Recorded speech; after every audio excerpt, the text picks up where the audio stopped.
Saya coba bikin terminologi yang memudahkan semua ya.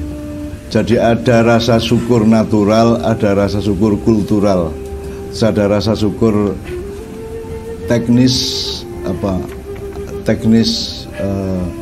regulasi suatu keadaan atau muhasabah suatu keadaan. Jadi yang sekarang biasanya dikaitkan sama rasa syukur itu kultural. Dapat duit banyak bersyukur, dapat rezeki bersyukur, digembirakan oleh suatu hal bersyukur. Tapi begitu tidak digembirakan dia menjadi tidak bersyukur. Itu kan kultural. Jadi dia bergantung pada dialektika kejadian sehari-hari. Nah ada bersyukur yang natural, yaitu bahwa dulu tidak ada kamu, sekarang ada kamu. Ada kamu pun dengan lancar tuh semuanya. Kue gede-gede karepmu dhewe kan orang gede ke awakmu, bapak ibumu ngodot ya ora. Gitu. Jadi dari bayi sampai menjadi patub sekarang Kiai Moromja itu kan tidak ada peran orang tuanya keluar aja memberi makan dan minum ya. Tapi itu sama dengan kita menanam, itu kita cuma naruh biji di tanah, disirami, kemudian bersemai, kemudian tumbuh menjadi pohon. Itu kan kita tidak ikut kerja. Jadi kalau kita melihat pohon, kita cuma meletakkan terus dia jadi tumbuhan, jadi tanaman, masa tidak bersyukur? Wong kita tidak melakukan apa-apa kok. Semua Allah yang melakukan dengan para perangkatnya dan para stafnya kan gitu kan ya. Termasuk di dalam diri kita ini kan, mangan gari mangan, kue ngatur pangananmu lah raiso. Milih mana gizi, mana nutrisi, mana kalori, mana apa, mana sampahnya. Kalau kamu disuruh ngatur sendiri kan nggak bisa. Kan kita berdebat di medsos loh, soal nising loh. Karena tidak ada pabrik tai kan Rano. Tidak ada teknologi dan ilmu manusia yang bisa menciptakan tai dalam arti memproses seluruh yang dimakan manusia kemudian difilter sedemikian rupa, ada yang dikeluarkan dari dubur sebagai tai, itu kan tidak bisa. Itu kan alamiah itu namanya. Makanya sekarang misalnya kue bangkrut, orang duit babar bisa, neng nak kue orang kehilangan sikil, bersyukur orang. Milih mana? Kamu bangkrut atau kamu kehilangan satu tanganmu? Kan gitu. Milih mana? Kan tetap milih tidak kehilangan tangan. Jadi kalau ukurannya natural atau ukuran itu azali atau asasi ya, maka tidak bersyukur. Seluruhnya itu bersyukur. Dalam keadaan terpuruk atau menderita atau sengsara atau hancur kayak apapun, itu kita tetap punya bahan untuk bersyukur karena secara alamiah, secara natural, secara sunnatullah kita itu kan aslinya kan memang tidak ada dan tidak punya apa-apa, tapi sekarang kita tetap punya kok. Mangan isi kan misalnya sekarang kamu makan asin ya asin, terasa asin, kan tetap bersyukur.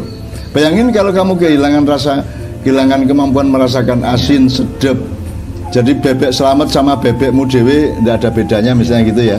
Jadi itu kan bersyukur. Jadi tidak ada satu celah pun dalam kehidupan yang membuat manusia itu bebas dari rasa syukur.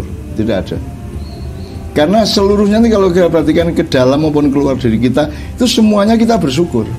Bahwa ada keadaan-keadaan teknis pada ruang dan waktu tertentu di mana kita rugi, di mana kita kekurangan rezeki, di mana kita kurang bisa menyejahterakan anak istri, atau dagang kita bangkrut, atau kesulitan mencari nafkah segala macam. Itu kan tetap kalah dengan adanya alammu, adanya kakimu, adanya jari-jarimu. Untung aja Tuhan tuh tidak sampai ngomong kamu tak suruh sholat 5 kali sehari. Oke, kalau kamu cuma 4 kali jari-jarimu tak ambil 1. Gelem ora kowe? Iya. Kalau kamu sholatnya cuma 3 kali sehari atau waktu tilu ya, Islam waktu tilu, jari-jarimu tak ambil 2, tinggal 3. Gelem ora kowe? Nah, Tuhan kan nggak ngomong gitu. Kita bersyukur dong. Jadi kita tidak sholat pun tetap bisa sehat walafiat, tetap bisa ikut PON, bisa ikut Thomas Cup dan Uber Cup, jadi kita tetap bisa Olimpiade. Bahkan kita mencuri uang, terus kita pakai beli sotonya tetap rasa enak. Bagaimana tidak bersyukur? Wong Allah itu rahmatnya luar biasa. Allah itu rahmatnya menyebar tanpa regulasi apapun. Nah kalau barokah baru ada regulasinya kan gitu.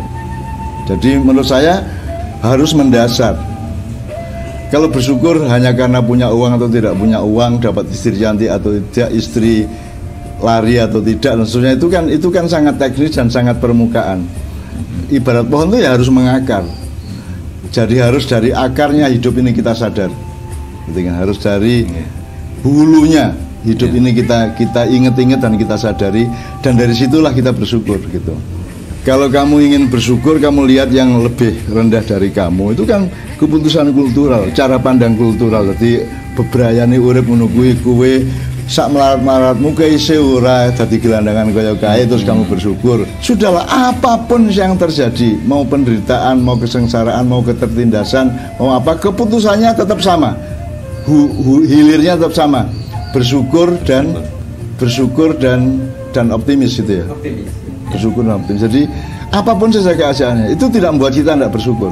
Karena kalau kita hitung-hitung kembali secara natural dan mendasar tadi, tetap lebih banyak yang membuat kita bersyukur dibanding yang membuat kita menderita gitu loh.